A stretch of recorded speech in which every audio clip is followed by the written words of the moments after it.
జిల్లాలోని అన్ని ప్రాథమిక ఆరోగ్య కేంద్రాల ఆవరణలో ఔషధ గుణాలున్న మొక్కలు నాటాలని జిల్లా కలెక్టర్ పమేలా సత్పతి ఆదేశించారు.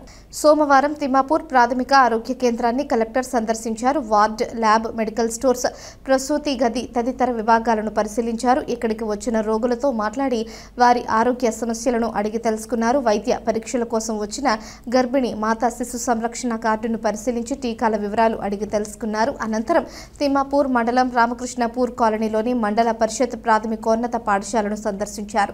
ఈ కార్యక్రమంలో జిల్లా వైద్యాధికారి doctor Venkataramana, program officer doctor Sana, tahsildar Srinivas Reddy, MPDO Surender, MEO Srinivas, medical officer Priscilla పాల్గొన్నారు.